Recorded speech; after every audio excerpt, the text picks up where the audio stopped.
Buenos días, hermanos. Bienvenidos a esta nueva jornada de formación permanente del clero. Si os parece, nos ponemos en manos de la Virgen María y le pedimos que nos ayude siempre a servir a la Iglesia en nuestras comunidades parroquiales, en nuestras realidades eclesiales y aprovechar esta mañana. ¿Os parece? Rezamos juntos un Ave María. Dios te salve María, llena eres de gracia, el Señor es contigo. Bendita tú eres entre todas las mujeres, y bendito es el fruto de tu vientre, Jesús.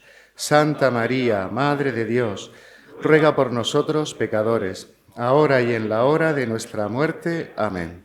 Gloria al Padre, y al Hijo, y al Espíritu Santo. Santa María, Madre de la Iglesia, ruega por nosotros. Muy bien.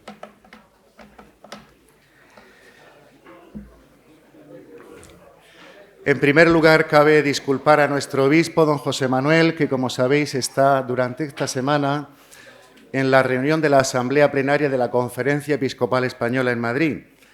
Y esta mañana también está con su mente aquí con nosotros, piensa en nosotros y nos envía un saludo lleno de afecto y fraterno en esta mañana que vamos a aprovechar de la jornada de formación. Como sabéis, en el plan de pastoral de nuestra diócesis de este año, el obispo nos orientaba, nos animaba a trabajar en torno a 3 objetivos importantes. Uno de ellos, seguir creciendo en la sinodalidad. Otro, acentuar en nuestras parroquias el tema importante del primer anuncio. Y otro, la formación y el acompañamiento. Respecto del primer anuncio, nuestro obispo tenía mucho interés en que tuviésemos una jornada sobre este tema, porque sabéis también que en la Conferencia Episcopal Española, en su programación pastoral, pues también incide en este tema bastante. Y él tenía mucho interés que nuestra diócesis estuviese también en ese mismo camino y en esa misma línea. Para eso nos acompañan esta mañana 2 hermanos, Juan Ignacio Damas López y Francisco José Ramírez Mora, Fran. La primera ponencia la tendrá Juan Ignacio, que es vicario general de la diócesis de Jaén. Ya nos hemos preguntado por don Sebastián cómo está y ya nos ha contado. Y le encargamos también que le transmita un saludo y un abrazo muy grande de todo el presbiterio diocesano de esta diócesis de Cartagena, cómo no. Juan Ignacio lleva 36 años de sacerdote, estuvo 8 de ellos en Ecuador, fundando un seminario, ha sido vicario de evangelización en la diócesis de Jaén, ha trabajado en el equipo de primer anuncio de la Conferencia Episcopal Española y actualmente es vicario general y de la evangelización en la diócesis de Jaén. Él tendrá, por tanto, la primera intervención sobre los fundamentos del primer anuncio. Y después, Fran, que dice que es del Barça, no sé si aquí... Pero amigos tienes, amigos tienes. Amigos tienes aquí. Frank, que es un laico de parroquia, casado, ha estado 6 años de responsable de jóvenes de la Acción Católica General y actualmente, luego si me equivoco tú me corriges, es responsable del proyecto de primer anuncio 440 de la Acción Católica General, que es también sobre el primer anuncio en las parroquias, ¿no? Para introducción en las parroquias. Bueno, pues le damos paso a ello y los escuchamos con mucho gusto. Don Juan Ignacio, tiene la palabra. Buenos días a todos. Yo tengo que decir de principio que no me siento demasiado autorizado porque soy puro aficionado. Lo que pasa es que, claro, la vida a uno lo mete en berenjenales y al final, pues, la Iglesia te pide cosas o el obispo te pide cosas y bueno, dices que sí. Pero no es que yo especialmente tuviera una vocación especial ni hiciera unos estudios especiales para hablar de primer anuncio. Me tocó trabajar en la diócesis de vicario de evangelización y entonces es que aquello fue ya, digamos que tuve que entrar en el tema porque sí, por exigencias del cargo y de la tarea del servicio que se me había pedido. y luego se me pidió también que estuviera en la conferencia episcopal en el área de primer anuncio y estuve con 2 años, ahora tuve que dejarlo ya porque si no, el siguiente cargo que tengo es irme al psiquiátrico. Entonces yo dije, mira, estoy contentísimo trabajando aquí con un equipo precioso que se hizo a nivel nacional, pero estuve estos 2 años y ahora lo dejé. Bueno, y ahí es donde aprendí un montón de cosas. En realidad, yo no os voy a decir todas las cosas que yo sé, porque yo las he estudiado y porque yo las he sacado y porque son de provecho mío, o sea, de cosecha mía, sino porque afortunadamente he estado con una gente que está súper conciencia sobre la importancia del primer anuncio y trabajando en el tema, y he aprendido un montón de ellos. Y bueno, pues ahora vivo de esas rentas, que ya no estoy allí. Me gusta presentar primero un poco el esquema de lo que vamos a hablar y os digo los temas que tengo previstos. Luego cortaremos donde cortaremos porque tenemos que ser fieles a la hora, tenemos 1 hora y por lo tanto procuraremos ser fieles. De igual se podría seguir hablando mucho más tiempo, pero quedamos donde quedamos. Luego, si no, de todas formas os dejo la presentación, dejo también alguna bibliografía por si queréis leer sobre el tema. Y se puede seguir avanzando, porque esto es abrir boca para poder después seguir trabajando sobre el tema, como de hecho os acaban de decir. Tengo que deciros que me ha tocado la parte más fea, me ha tocado bailar con la fea, porque yo lo que voy a hacer es dormiros para que luego después Fran os despierte. Pero bueno, esto es lo que ha tocado. En realidad vamos a tocar el primer anuncio desde 2 perspectivas. Yo voy a hablar más bien de la fundamentación teórica, aunque evidentemente algo también diré práctico, y Fran fundamentalmente va a hablar de la parte práctica, de algunas intuiciones, de algunas para la práctica, porque la pregunta que siempre nos hacemos, vale, esto es muy bonito, pero ahora, ¿esto cómo lo hacemos en la parroquia? Entonces, Fran hablará fundamentalmente de lo práctico, aunque evidentemente tampoco se olvida de la fundamentación. Lo primero de lo que os voy a decir, nada, en 2 minutos es, antes que nada tenemos que quitar prejuicios. Me parece que tenemos muchos prejuicios con respecto al primer anuncio. Después, tengo que decir por qué ahora nos ha dado por hablar del primer anuncio, y es que nos hemos dado cuenta de que estamos olvidando hacer algo que es la tarea esencial nuestra, que es evangelizar. Pues el primer anuncio entra a formar parte de esa tarea nuestra, evangelización. Y el primer anuncio es el motor de una conversión pastoral, de la que estamos hablando también. Y tenemos que ubicar el primer anuncio ¿dónde está? El primer anuncio está en un proceso de evangelización. Lo vamos a ubicar en su sitio. Intentaremos definir lo que es el primer anuncio y después de definirlo presentaré como una especie de modelo estándar de primer anuncio. ¿Cómo se hace el primer anuncio? Esto sería la parte como más práctica, pero luego va a incidir Fran más en este tema. No es que haya todos los primeros anuncios se hacen de alguna manera, pero tenemos como una especie de esquema trazado que yo os voy a mostrar ahí con un ejemplo. Y luego podría hablar, si nos da tiempo, de unos cuantos rasgos del estilo que tiene que tener el primer anuncio. Lo último, en realidad, sería que sepáis que si os entusiasmáis con esto, vais a tener tarea después. Así que el 7 sería avisaros de que esto tiene cola. Pues empezamos por el principio. Antes que nada, quitar prejuicios. Yo, la experiencia que he tenido en estos 2 años en el área de primer anuncio de la Conferencia Episcopal es que cuando se habla de primer anuncio hay mucho prejuicio. Un prejuicio, yo lo llamo ahí el prejuicio conservador. Uy, esto ya lo estamos haciendo desde siempre, lo hemos hecho toda la vida, porque los míos homilías son muy carismáticas, nuestra catequesis es muy carismática y bueno, ahora se cree que van a inventar la pólvora, si esto ya lo estamos haciendo. O incluso, hasta este punto, sí, esos son esos frikis que les ha dado ahora por esta cosa. Es decir, algunas veces se nota como esta postura, que es una postura reticente hacia el primer anuncio, pues desde una perspectiva. Pero también hay otra reticencia desde la otra perspectiva. Bueno, otra vez a insistir en la doctrina. Yo creo que es malo cualquiera de estos 2 prejuicios, porque en realidad donde tenemos que colocarnos es en una convicción profunda de la Iglesia actual, que tenemos que recuperar algo que forma parte de la esencia del proceso de evangelización. Si de verdad no hemos creído lo que están diciendo los últimos documentos magisteriales desde hace ya unos cuantos años, que la Iglesia existe para evangelizar, irremediablemente tenemos que acoger el primer anuncio como algo esencial, porque si no, no hay evangelización. Ahora lo vamos a ver, es el principio de la evangelización. Es el primer eslabón de una cadena que cuando no está ese eslabón, la cadena queda rota. Así que, pues no se trata de fomentar conocimiento, lo digo por los que dicen esto es más doctrina, no se trata de fomentar conocimiento, sino de fomentar, de propiciar, de abrir espacio para que la gente pueda tener una primera adhesión al Señor.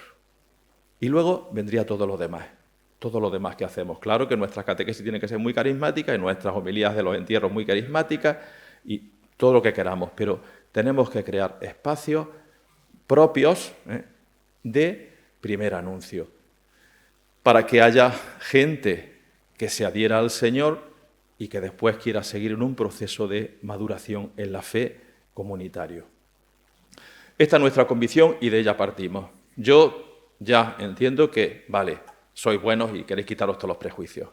Vamos a ver qué nos pide la Iglesia que hagamos. Hablamos de una nueva evangelización y fijaos lo que he dicho antes, los documentos magisteriales de los últimos años insisten una y otra vez en que la Iglesia existe para evangelizar. Y nosotros tendríamos que estar cada vez más convencidos de esto. ¿Por qué? Porque es una cuestión, si queréis, el Papa lo dice en Evangelii Gaudium con palabras graves, que luego después las toma el documento que salió sobre la conversión pastoral de la parroquia, vuelven a tomar estas palabras. Yo lo digo ahora con otras palabras y luego, si queréis, aludo a la del Papa. Pero es una cuestión de caridad. Evangelizar es una cuestión de caridad. Es decir, si nos importa la gente, de verdad, si queremos el bien para la gente, el mejor bien que le podemos dar a las personas es el conocimiento de Jesús, el encuentro con el Señor. Y por lo tanto, si de verdad queremos a la gente y nos duele a la gente como le odia al Señor, nosotros tenemos que intentar entrar por este camino. Porque además es responder al último mandato de Jesús.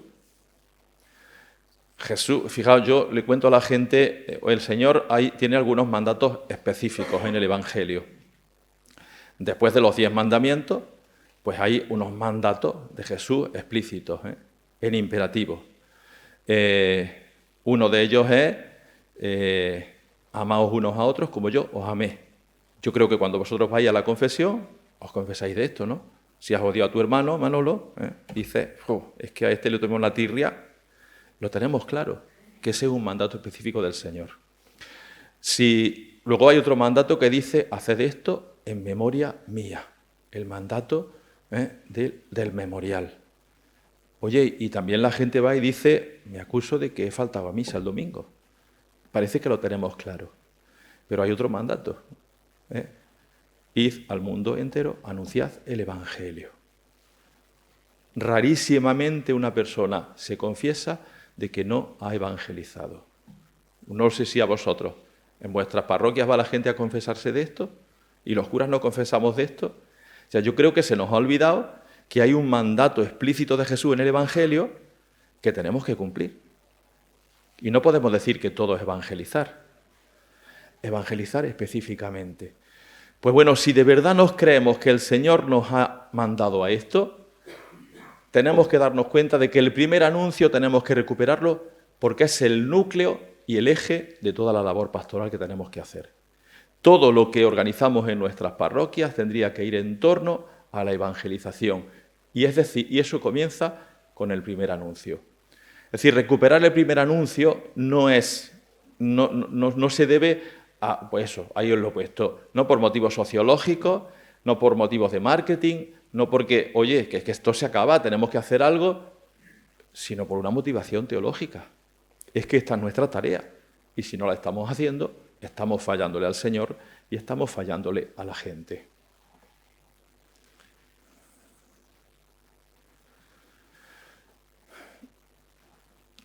De aquí tengo que decir que de verdad el primer anuncio sería algo así como el motor de la renovación eclesial y de la conversión pastoral. el querisma, es decir, el anuncio primero, el anuncio de lo esencial de la fe, se convierte en el centro de nuestra renovación pastoral. Porque ese nos va a llevar a replantear todas las estructuras pastorales para ponerlas al servicio justamente de esta tarea. Y aquí tenemos que tener cuidado porque nos puede pasar como con muchas otras cosas nos puede pasar, que cambiemos los nombres y sigamos haciendo lo mismo. Tenemos que hacer un verdadero cambio de paradigma. Bueno, ya lo sabéis, hemos vivido la época sinodal y una de dos, o la podemos aprovechar bien para crear un estilo de ser iglesia y un estilo de hacer en la iglesia, o podemos utilizar el nombre sinodal para ponérselo a todo. Al grupo que teníamos antes, ahora le ponemos grupo de no sé qué, sinodal, y ya está, hemos hecho el cambio. Pero no se trata de eso. Se trata de que nos demos cuenta de que hay que hacer un cambio profundo en nuestra misión, en nuestra concepción de la misión que tenemos en la parroquia, en la diócesis. De hecho, la experiencia, esto está muy comprobado, es que en las comunidades donde se hace una, aunque sea pequeñísima, experiencia de primer anuncio, cuando decide en una parroquia, vamos a hacer, bueno, en un primer anuncio con tal método, con tal experiencia, con lo que sea, de momento surge detrás una necesidad de acompañamiento. En cuanto hay una persona, dos personas, un grupito que tiene una experiencia de encuentro con el Señor, esas personas sienten, como los discípulos de Emaús, que algo arde en su interior, en el corazón. Y ahora dicen, ¿y qué me ofrecéis? Y la parroquia, la comunidad, tiene que buscar cómo acompañar a esas personas. Ya se están produciendo cambios en la comunidad, pero el acompañamiento lo que tiene que propiciar es la creación de procesos. Las personas entran en procesos de maduración en la fe, en procesos de participación en la vida comunitaria. Y eso los llevará a ser, de alguna manera, testigos también en la sociedad. Por eso os digo que el primer anuncio es no solo el principio de la evangelización, sino también el principio y el motor de cambio de la conversión en la parroquia. Bien, hablar del primer anuncio es hablar de un proceso de evangelización, porque es, ya os decía, un eslabón de la cadena, que es lo que parecía ahí. ¿Cómo es el proceso de la evangelización? No estoy descubriendo nada nuevo porque esto estaba inventado. Conocemos muy bien cómo funcionaba el catecumenado en la época primitiva. Todo empieza porque hay una persona que es capaz de dar testimonio con sus obras. Un señor trabaja en una fábrica, Pepe trabaja en una fábrica, o trabaja en una oficina, y este señor pues tiene unas actitudes que llaman la atención. Y los compañeros algunas veces le preguntan cosas. ¿Y tú por qué vives así? Cuando se propicia en la conversación, se anuncia el querisma. Esto ocurría en el mundo antiguo, pero debe ocurrir también hoy en este mundo. Después de que una persona tiene una vida significativa, cuando la vida significativa es interrogada, pues el creyente dice, es que yo soy creyente. Oye, ¿por qué todos se aprovechan de ti en la oficina y tú no te cabreas? Bueno, pues porque soy cristiano y estoy para servir. Ah, bueno, pues eso es interesante. La gente te toma por tonto. Bueno, pues prefiero pasar por tonto, pero esto es lo que me pide a mí el Señor que haga. Y entonces se anuncia el querisma. ¿Quién es Jesús? Después del querisma vendría el catecumenado. La persona que se siente tocada por el Señor entra en un primer discernimiento, ya en ámbito parroquial, en ámbito comunitario, el precatecumenado. Y después hay una primera fe y una primera conversión, porque al querisma le sigue al primer anuncio le sigue la primera conversión. Y cuando la persona decide ser cristiana, entonces entra en un itinerario de iniciación cristiana y se prepara durante un tiempo comunitariamente para llegar al final de este proceso de iniciación cristiana, que sería la celebración de los sacramentos de iniciación y la inserción en la vida comunitaria. En esa vida comunitaria uno descubre que el Señor también le encomienda unas tareas al servicio de los demás. Y entonces en la comunidad parroquial hay un apostolado organizado del que uno forma parte. Pero esta persona sigue inmersa en la sociedad, porque hacerse cristiana no la sacó, no la arrancó del mundo, sigue en el mundo. Y esa persona también adquiere un compromiso de transformación en el mundo. Y fijaos, aquella persona que empezó allí arriba, recibiendo el testimonio de un cristiano, se convierte ahora en el cristiano que da testimonio para que haya otro cristiano. Este es el proceso de evangelización que está dibujado desde el principio de la experiencia cristiana, desde el principio de la Iglesia, especialmente en la época del catecumenado. Claro, ahí os he puesto 3, no sé si se ven demasiado bien, yo lo veo mejor que vosotros en la tele, los colores. Hay 3 cosas que están en un verde más clarito: el anuncio del querisma, el precatecumenado y la fe y la primera conversión. Que, si somos sinceros y atendemos bien a lo que hay, pues nos damos cuenta de que son eslabones perdidos. Todo lo demás lo tenemos sacramentos de iniciación, tenemos catequesis, tenemos grupos en las parroquias, pero se nos olvidó el principio, que es hacer cristianos. Lo digo si queréis de otra manera. Nos dedicamos fundamentalmente en nuestras parroquias, si queréis podéis hacer el ejercicio, del listado de actividades que tenéis en las parroquias, y ya veréis que la mayoría son para acompañar a discípulos, pero no para hacer discípulos, no para crear nuevos creyentes. Esto lo hemos perdido. Perdimos, algún autor reconocido habla del anuncio del querisma, del primer anuncio, como el eslabón perdido de la evangelización, pero yo diría que hay 3 eslabones perdidos, que es el primer anuncio, el primerísimo acompañamiento, que le llamó la tradición cristiana precatecumenado, y la fe y la primera conversión. Tenemos creyentes o bautizados sin experiencia de encuentro con Jesús, que eso es eso. Y esto tenemos que recuperarlo necesariamente. Me paso esto para no ocupar mucho tiempo, pero tenemos que recuperar necesariamente la experiencia del primer anuncio.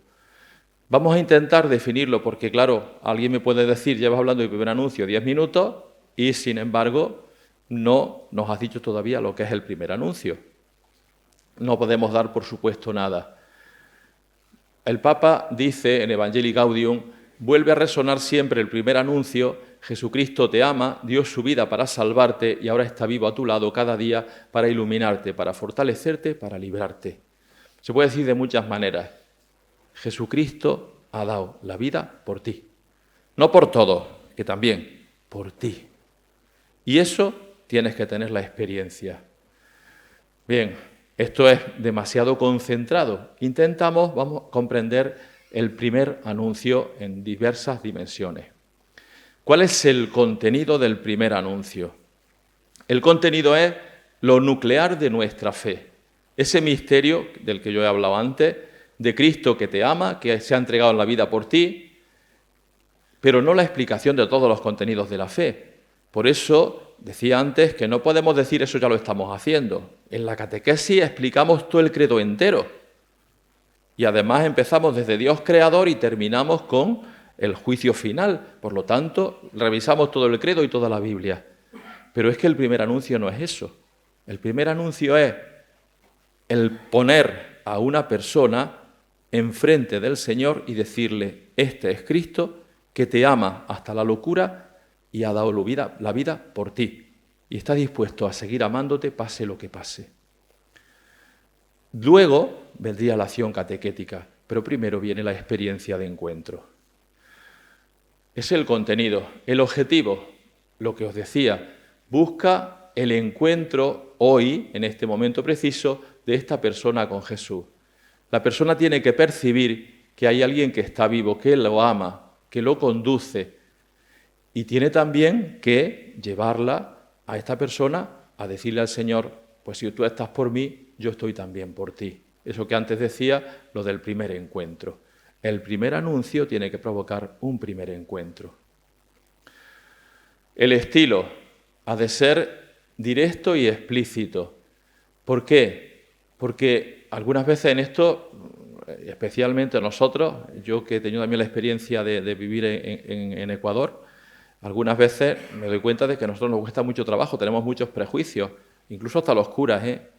Los curas hacemos nuestras homilías en nuestras parroquias o nuestras charlas en nuestros espacios, digamos, en nuestros espacios en los que nos sentimos cómodos, pero algunas veces nos cuesta trabajo incluso hacer un anuncio explícito fuera de nuestros espacios, ¿eh?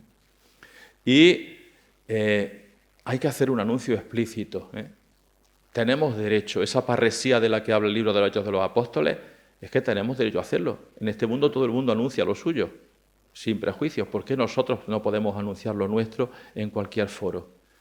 Y no se trata de andar defendiendo nada, porque el Señor no necesita defensa. Se trata de decirle a la gente, tengo una buena noticia para ti. ¿Sabes qué? Hay algo bueno que te puedo regalar. Tengo un regalo para ti. Directo y explícito, sin recortarlo. En él, lo que se acentúa es la primacía de la acción de Dios. Porque eso que digo, tenemos prejuicios y podemos pensar, yo aquí no digo nada porque no lo van a aceptar. No te estás fiando del Señor. Por delante de ti va el Señor. Hay una primacía de la acción de Dios anterior a la tarea que hace el anunciante, o el evangelizador, o el apóstol, o como le queráis llamar.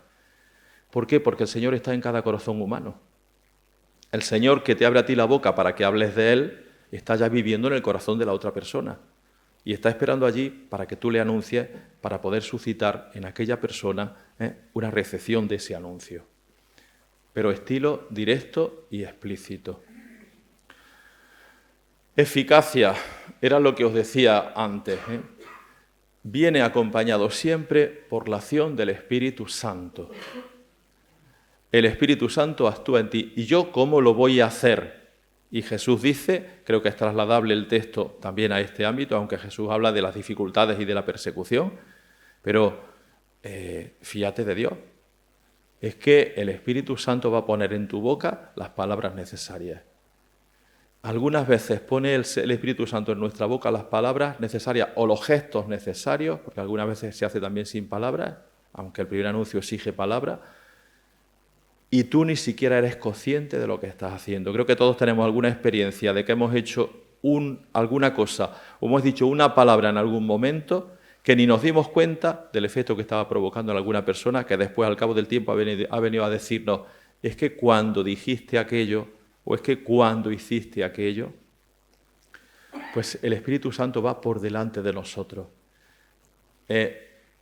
El querisma, el anuncio mismo, tiene fuerza suficiente para suscitar en el creyente. Por lo tanto, no depende tanto de la argumentación del mensajero. No depende tanto lo que ocurra en el corazón de la persona, no depende de que yo lo haga bien. Depende de que el Espíritu Santo está en esa persona actuando, independientemente de lo que yo diga. Claro, me diréis, pues entonces da igual que lo hagamos mal. Pues no, abajo os he puesto... no, hombre, el testimonio de vida del mensajero hace creíble el mensaje. Claro que sí, eso lo dice el nuevo directorio de catequesis. Me fío del Señor y el Señor va por delante de mí, en el corazón de aquel que evangelizo y en mi boca que está evangelizando. Y me fío. Yo no sirvo y la otra persona tampoco es capaz, pero el Señor me capacita a mí para anunciar y lo capacita a Él para acoger el anuncio. Y yo intentaré procurar hacerlo lo mejor posible. Lo mejor posible no es con palabras bonitas, sino con testimonio de vida, que mi vida acompañe. Y creo que esto también lo notamos. Cuando los domingos hacéis las homilías, supongo yo que os pasará como a mí, que hay un domingo que dice, hoy he hecho una homilía, y otro domingo sales mal y dices, he sido un papagayo hoy, no me he puesto. Es decir, el Evangelio hoy no ha pasado por mí. Les he hablado de una cosa teórica que la tengo leída en los libros, pero no pasó por mí. ¿Quiénes son los agentes? ¿Quiénes tienen que hacer primer anuncio? ¿Me perdonáis que me quite la chaqueta? ¿Quiénes tienen que hacer primer anuncio? Oye, el primer anuncio tenemos que trabajarlo, ahí se lo decía a las chicas que me preguntaron algo fuera, a dos niveles. Aquí tenemos doble trabajo. Porque primero, cada uno de nosotros, cada bautizado, tiene que tomar conciencia de que es tarea suya hacer primer anuncio. Cada bautizado ha de anunciar al Señor. Eso que el Papa dice, que ya no somos discípulos, y por un lado, y misioneros por otro, sino que somos discípulos misioneros. O sea, el ser discípulo nos hace misioneros, y por lo tanto, tu primera tarea como creyente es evangelizar. Y esta sería una de las cosas que tenemos que potenciar. Que cada cristiano de cada parroquia, los curas también, que los curas también somos cristianos, aunque seamos curas, ¿no? Cada cristiano de cada parroquia, cuando se levante por la mañana, se recuerde a sí mismo, es que mi tarea fundamental es hacer que la gente conozca al Señor. Así que es tarea de cualquier bautizado, pero también a nivel comunitario, a nivel parroquial, a nivel de comunidades cristianas, se tienen que generar equipos que se dediquen especialmente a hacer esta tarea y a acompañar a aquellos que que entran en este espacio. Por lo tanto, el anuncio siempre es personal y siempre es comunitario. Cuando uno anuncia, lo hace como parte de la Iglesia, y cuando se anuncia dentro de la Iglesia, en la comunidad cristiana, en el grupo tal, se hace también de tú a tú, porque el Señor entra en la relación interpersonal. Así que los agentes somos todos, individualmente, y las comunidades también, haciendo equipos especiales para eso.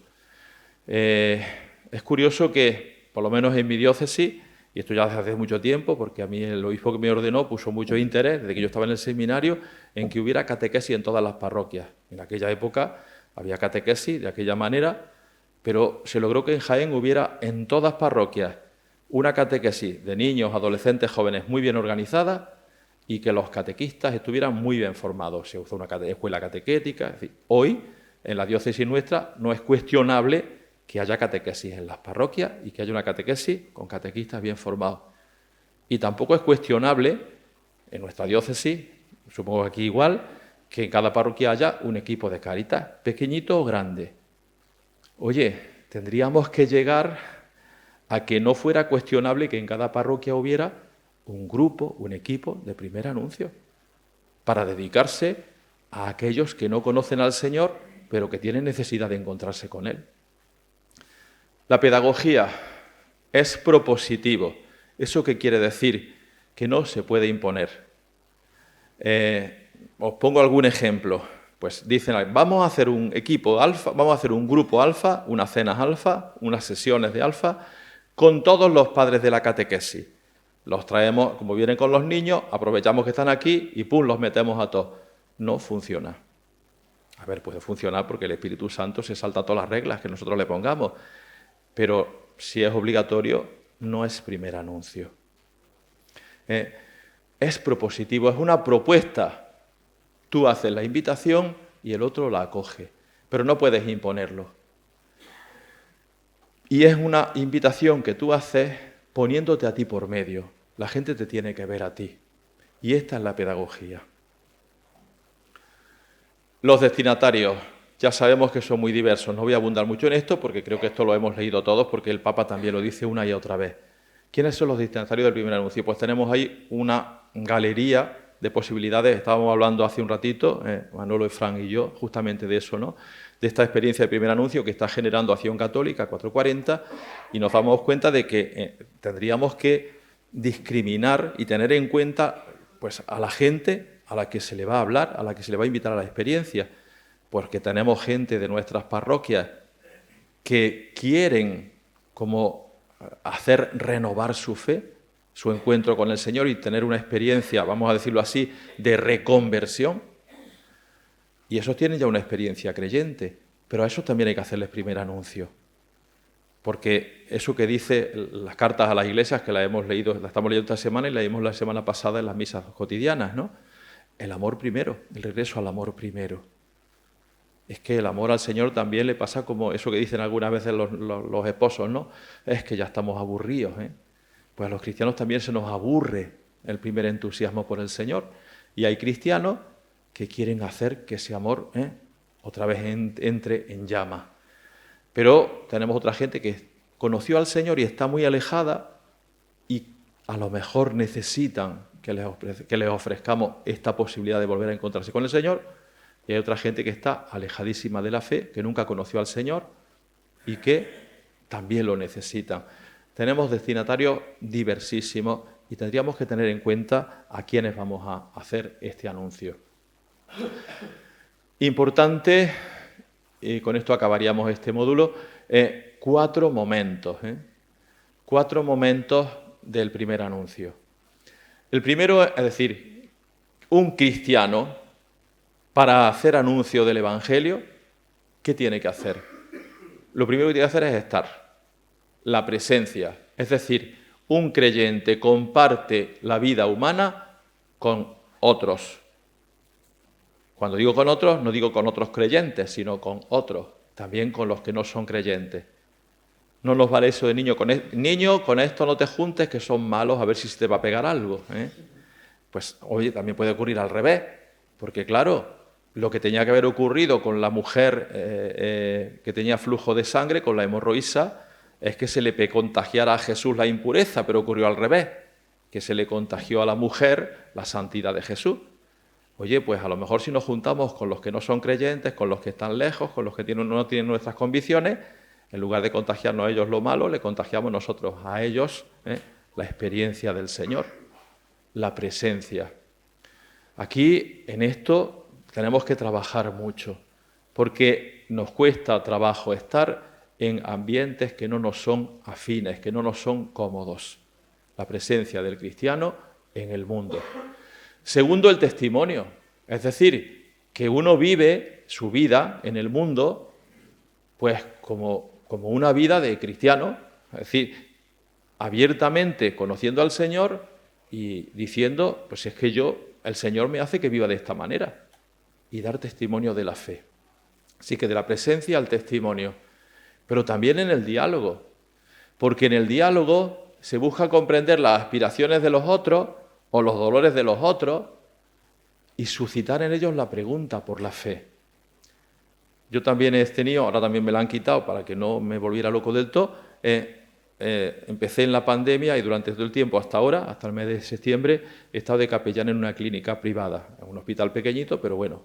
Oye, las conversaciones más largas que he tenido, porque visitaba todas las habitaciones, porque había poquitas habitaciones, pero las conversaciones más largas que he tenido han sido con gente no creyente, con gente agnóstica, porque tienen preguntas. El problema algunas veces que tenemos los cristianos es que lo tenemos todas las respuestas, pero no tenemos preguntas. Ya lo tenemos todo clarísimo. Las conversaciones más largas se pueden tener con gente que tiene sed, que tiene hambre, no solo hambre material, que tiene necesidades imperiosas, que tiene dolores profundos.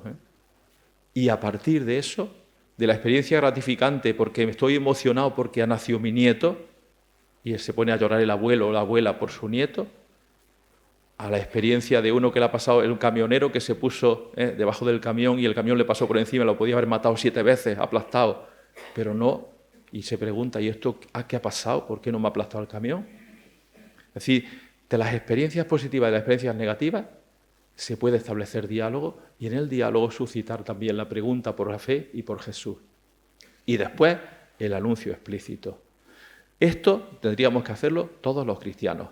Estar en el mundo, testimoniar nuestra fe en el mundo, dialogar con la gente con la que convivimos y anunciar explícitamente. Creo que las 3 primeras son importantes porque no estamos acostumbrados a hacerlo, nos cuesta trabajo. Vosotros supongo que recibís muchas conversaciones de gente en confesionario y también fuera. Es que me cuesta tanto trabajo en la oficina. Es que como todo el ambiente es hostil, o los adolescentes, es que como ninguno de mis amigos va a la iglesia, se ríen de mí.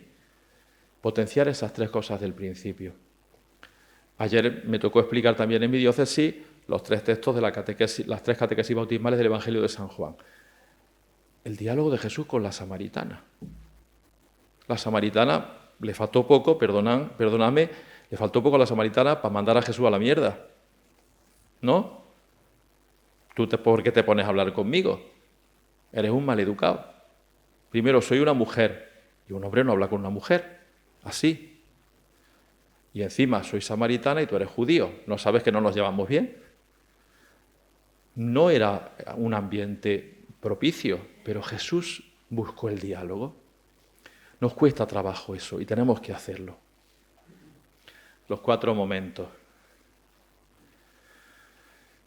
Bien, me diréis, todo esto está muy bonito, ya estás empezando a dormirnos, menos mal que ahora Fran vendrá a despertarnos, pero ¿y todo esto cómo se hace?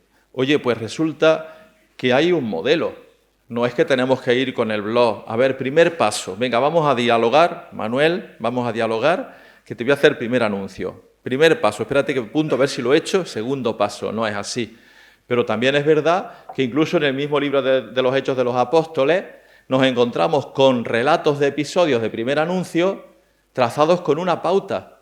Tenemos anunciadores diversos, fundamentalmente Pedro y Pablo, y tenemos auditorios diversos, la sinagoga, una plaza pública, en la plaza pública de la ciudad, el lavadero donde está la gente lavando las telas. Hay espacios distintos, auditorios distintos, anunciadores distintos. Pero, sin embargo, los relatos del libro de los Hechos de los Apóstoles están trazados con un esquema común. Yo voy a intentar hacer un esquema común, que esto no es que tengamos que hacerlo así, pero para que entendamos cómo podría ser. Y entonces yo simulo aquí una conversación entre un hombre y una mujer. El hombre es el que anuncia y la mujer es la que recibe el anuncio, aceptándolo o rechazándolo. Fijaos, estamos en el diálogo, de esas 3 cosas que he puesto, primero la presencia, luego después el testimonio, pues vendría, ¿cómo ocurre esto? Yo diría que hay como 6 pasos. Ya digo que no tenéis que luego ir con la libretica para hacerlo, pero creo que nos puede ayudar a entender, ¿no? Lo primero es que hay un encuentro personal en el que uno comparte experiencias gratificantes o dolorosas. Después, el que anuncia hace una memoria histórica cristiana, lo que me ha pasado a mí. Yo te hablo de mi experiencia. Hay una invitación al acto de fe, en medio está el anuncio explícito del querigma, Jesús muerto y resucitado. Después viene una invitación a la aceptación personal de Jesús como Salvador y finalmente la invitación a la inserción en la comunidad cristiana en un itinerario catequético, en un proceso de formación en la comunidad. Vamos a ir viendo cada uno de esos pasos. El encuentro personal. Se comparten experiencias gratificantes o experiencias dolorosas. Aquí hay, por ejemplo, hay un chico que le dice, está hablando con una chica y le dice, todos tenemos buenos deseos, o todos, mira, eso que te ha pasado a ti, también me ha pasado a ti. A todos nos pasa que tenemos experiencias negativas, o a todos nos pasa que tenemos experiencias gratificantes. Cuando la chica la pongo de vestida de rojo, quiere decir que no quiere seguir adelante la conversación. Y cuando uno no quiere seguir adelante la conversación, ¿qué hay que hacer? Pues la cortamos, seguimos por otro lado, hablamos del tiempo, que siempre es muy socorrido hablar del tiempo. Ya de fútbol y de política no, porque hay peleas. Pero del tiempo no hay pelea. La chica esta no está muy dispuesta ese día. Dice, sí, pero esto todo son ilusiones vanas. Pero puede estar receptiva. Y entonces la ha visto de verde y dice, pues ¿de verdad puedo yo saciar mis deseos? ¿De verdad eso que tú dices tiene futuro? Y podemos seguir conversando. Pasamos al segundo momento. Oye, pues ¿sabes qué? Que es que a mí el creer en el Señor me ha cambiado la vida. Yo te invito a que tú también... A mí, yo desde que soy cristiano, desde que de verdad me encontré con el Señor, soy otra persona. Y puede ser que la chica diga, no, pero esto no me interesa, esto es una cosa que yo no la entiendo mucho. O puede ser que la chica esté receptiva y quiera seguir adelante la conversación. Pues cuéntame, ¿qué fue lo que te pasó? Y tú empiezas a contarle lo que te pasó. Y contándole lo que te pasó, pues le dices a ella, pues ¿sabes qué? Que la fe no es una cosa irracional, pero es verdad que exige un salto de confianza. Esto es razonable, pero ¿sabes qué? Tienes que confiar en el Señor. Y la chica puede decir, sí, pero yo no me fío de nadie. No me fío ni de mi padre, me voy a fiar del Señor que ni lo veo. ¿Esto cómo se puede procesar? Pero puede ser que la chica esté receptiva. Y entonces dice, pues tú dime en quién tengo que confiar y cómo confiar en el Señor. Y entonces el chico se lanza y le dice, ¿sabes qué? De verdad que hay alguien que te quiere incondicionalmente y hasta la locura, tanto que dio la vida por ti. ¿Pero de verdad eso es así? O, oye, pues es que yo quisiera conocerlo más, yo quisiera acercarme a él. Y entonces el chico la invita a que acepte a Jesús como Salvador. Oye, lo primero que tienes que hacer es depositar tu fe en el Señor, tu confianza en el Señor. Fíate de Jesús. Ya verás cómo puede también haber un cambio en tu vida. La chica puede no aceptarlo. No sé cómo hablarle, cómo me voy a poner en contacto con él, cómo voy a confiar en él si no lo veo. O puede ser que esté abierta y diga, pues ayúdame a que yo pueda hablar con él, a que pueda conocerlo, a que pueda sentir su presencia en mi vida. Y finalmente, pues mira, si de verdad quieres conocer a Jesús, lo mejor que puedes hacer es venir a la comunidad cristiana, porque tenemos un grupo en la parroquia que acompaña a la gente que quiere conocer más a Jesús. Bueno, no tengo tiempo. O, pues venga, vamos y acompáñame, que quiero formar parte de este grupo. Bien, yo sé que esto, incluso aunque intente ser práctico, es muy teórico, pero creo que tenemos que teorizar un poco para poder después hacer las cosas. Ahora Fran os dirá, de otra manera más dinámica, que yo esto de otras maneras, ¿no? Concluyo con esto, no sé cómo vamos tiempo. Ya está el tiempo. Ah, no queda. Bueno, en este modelo, dos cosas. El diálogo, o sea, siempre se hace todo en diálogo personal, incluso cuando lo hagamos en un entorno grupal. No sé si aquí tenéis en algunas parroquias experiencia por ejemplo, de cursillos de cristiandad, supongo que sí, de Alfa también, de Maús a lo mejor también. Bueno, hay experiencias diversas.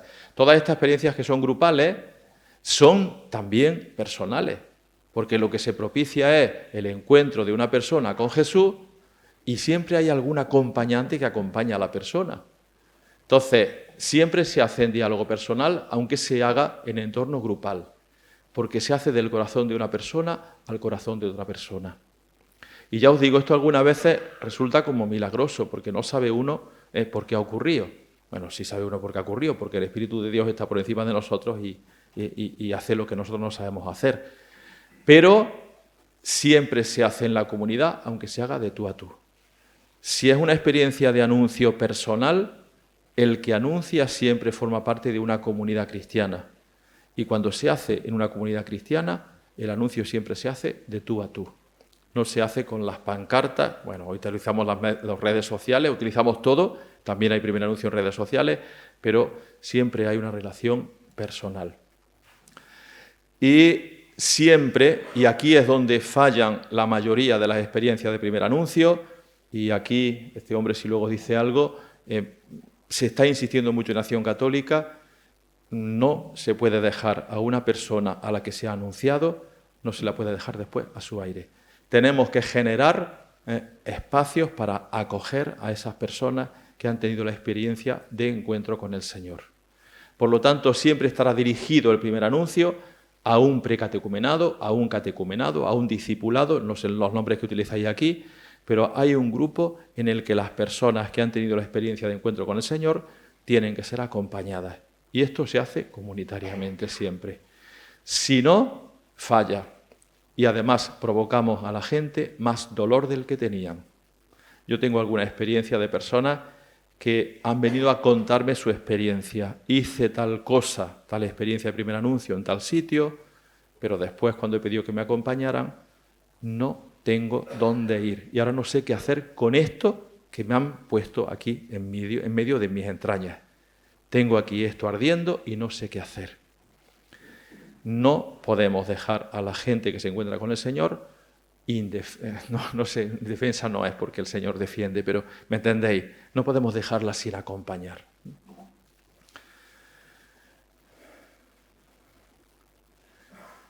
¿Cuál es el estilo? Son 4 ideas. Entre la confesión y la narración. El Jesús confesado como Señor y Mesías es el mismo Jesús resucitado que se ha dejado ver por los suyos, el mismo Jesús que ha muerto en la cruz bajo Poncio Pilato, el mismo Jesús que pasó haciendo el bien.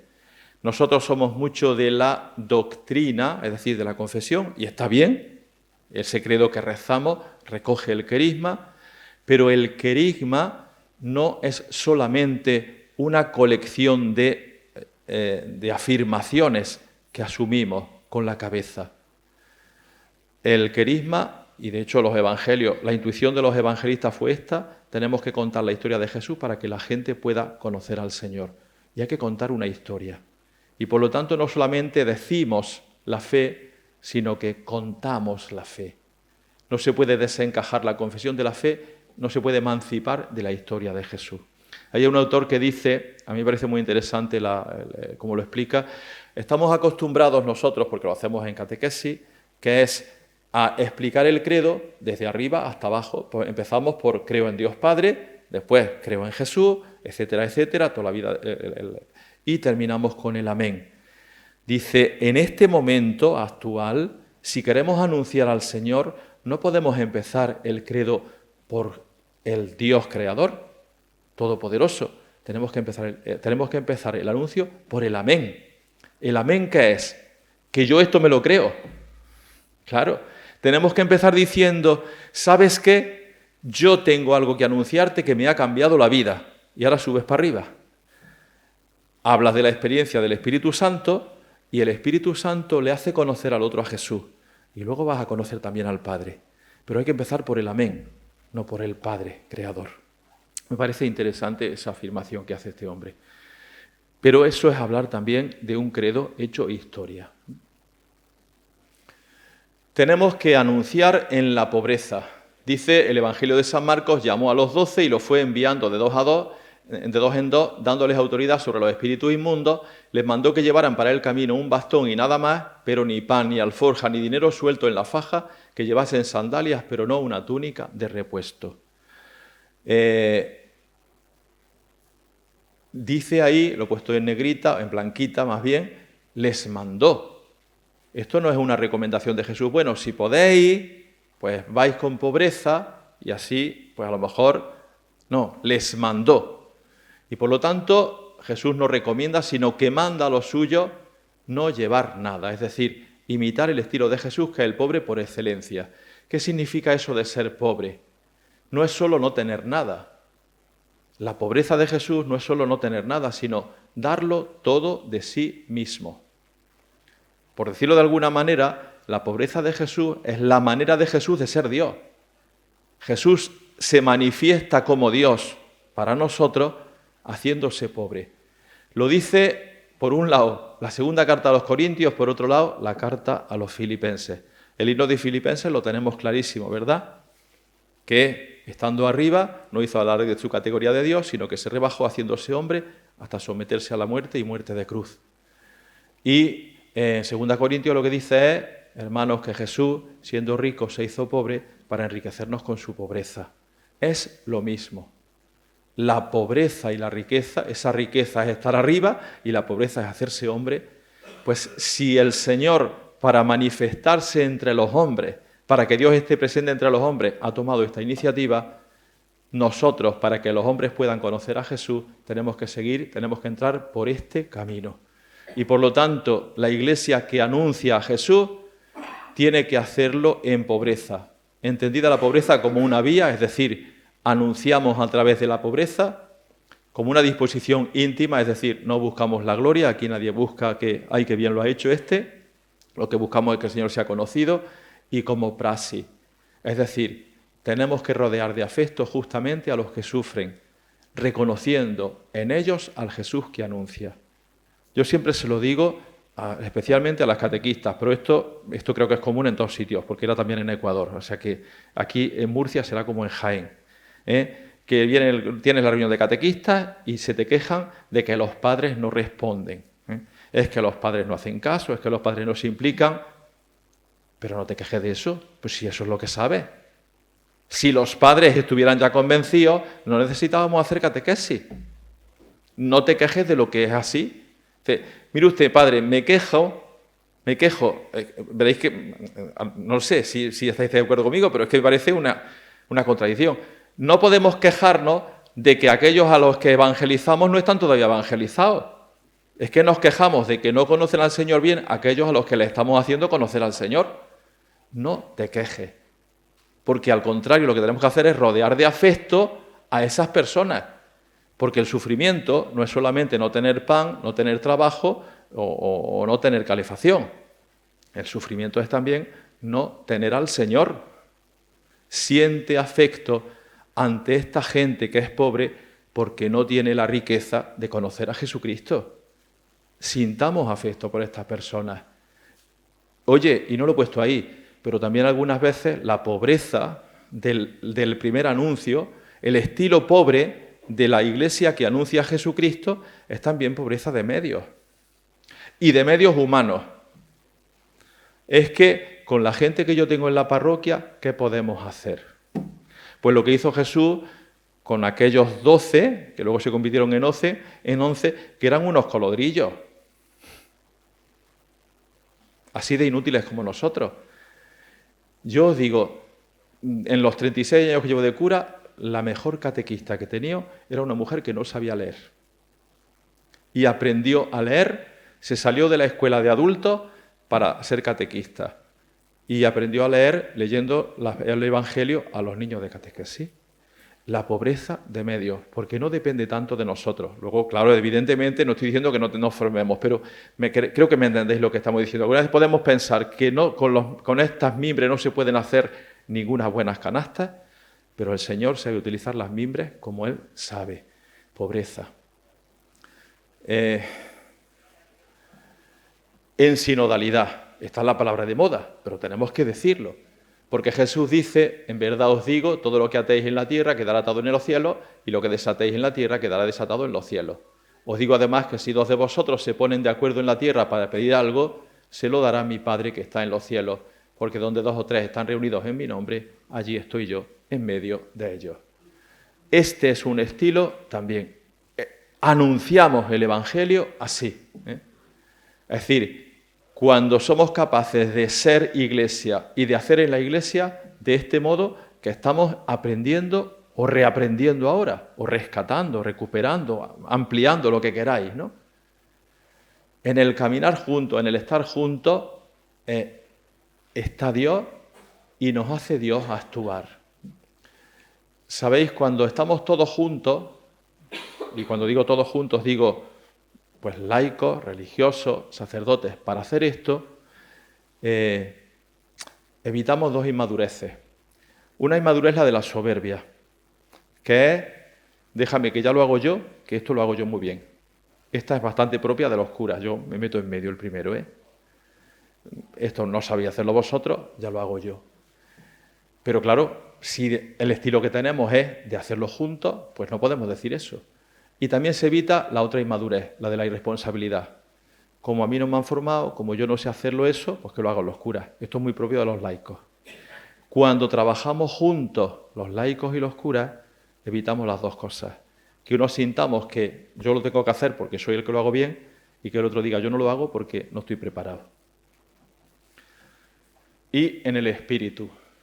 La palabra puesta siempre en el centro, antes que los acentos doctrinales, morales o ideológicos. La palabra de Dios puesta en el centro. No vayas con el credo viene después. Ve con el Evangelio.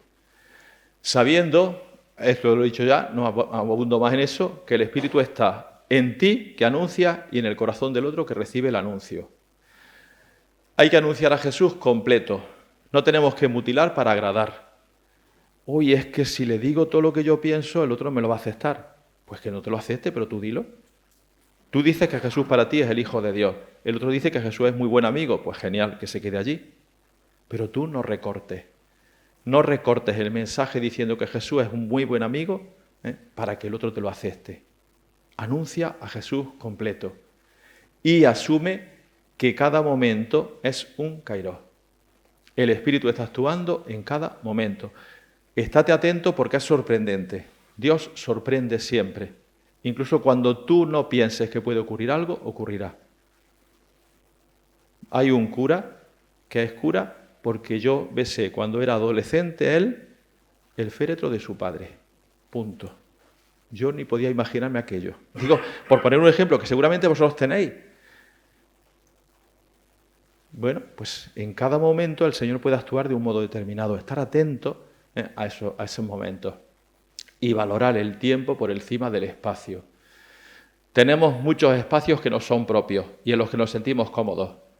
En la parroquia hay lugares nuestros y cuando la gente se reúne allí está contenta, está feliz y se siente protegida. Tenemos muchos espacios, pero tenemos que quitar tiempo para perderlo en otros espacios que no son nuestros, fuera, donde no nos sentimos cómodos. Y eso hay que hacerlo con parresía, con valentía. Tenemos derecho a hablar de la fe. Y aquí lo dejamos. Lo que viene después, pues no iba a explicar nada, simplemente eso.